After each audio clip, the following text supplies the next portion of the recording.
अब आपको अयोध्या राम मंदिर में चढ़ावा चोरी की जांच का अपडेट भी बता देते हैं। एसआईटी जांच का आज तीसरा दिन है और अब तक कई सवाल अनसुलझे हैं। हालांकि जैसे इस मामले में राजनीति रफ्तार पकड़ रही है, वैसे ही जांच भी फुल स्पीड से चल रही है।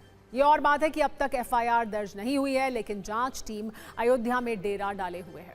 तो पहले पड़ताल के 9 हाइलाइट्स ही देख लेते हैं। आज इस मामले में एसआईटी ने चंपत राय के करीबी राम शंकर यादव उर्फ टिन्नू से पूछताछ की, जो जांच के पहले दिन से रडार पर हैं।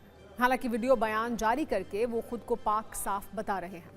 इससे पहले मंगलवार को मंदिर ट्रस्ट के महासचिव चंपत राय और व्यवस्थापक गोपाल राव से सवाल जवाब हुए।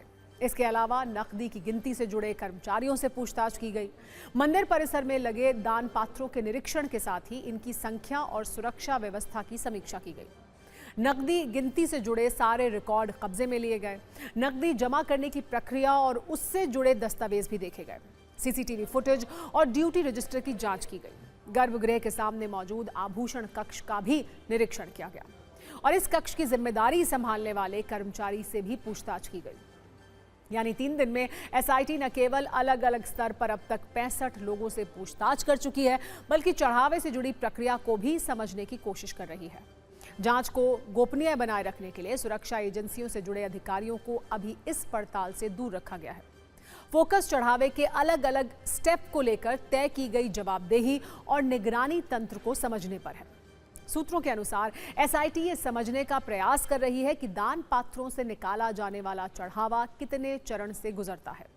इस रकम की निगरानी किन किन लोगों के जिम्मे है, किस चरण में गड़बड़ी या चोरी की संभावना है, मंदिर के अंदर की व्यवस्था और धनराशि प्रबंधन किस तरह से होता है, चढ़ावा इकट्ठा करने से गिनती तक की प्रक्रिया से जुड़े जिम्मेदार लोग कौन कौन हैं, दान पात्रों से कैश निकालने से लेकर बैंक में जमा होने तक की पूरी प्रक्रिया में जवाबदेही किस स्तर पर तय की गई है। सूत्रों के मुताबिक पूछताछ के दौरान जांच दल को यह बताया गया है कि दान पात्रों से मिले कैश की गिनती में ट्रस्ट, बैंक और कलेक्शन एजेंसी से जुड़े लगभग 40 कर्मचारी शामिल हैं। ये कर्मचारी 2 शिफ्ट में काम करते हैं।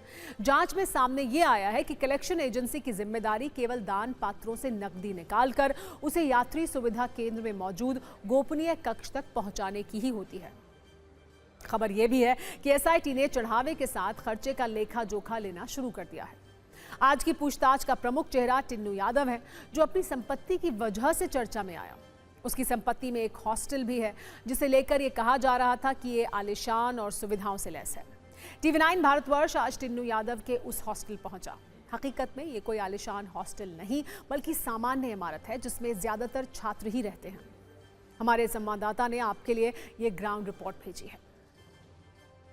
उस मकान पर हम मौजूद हैं जहां पर उन्होंने हॉस्टल बना रखा है। आप देखिए, जिस बोर्ड की चर्चा हो रही थी वो बोर्ड यहां पर ये लगा हुआ है, जिसमें कि राम शंकर यादव का नाम लिखा हुआ है। विश्व हिंदू परिषद से वो हैं, ऐसा इसमें बताया गया है। उनकी पत्नी का भी नाम है और उनके बेटे का भी नाम है।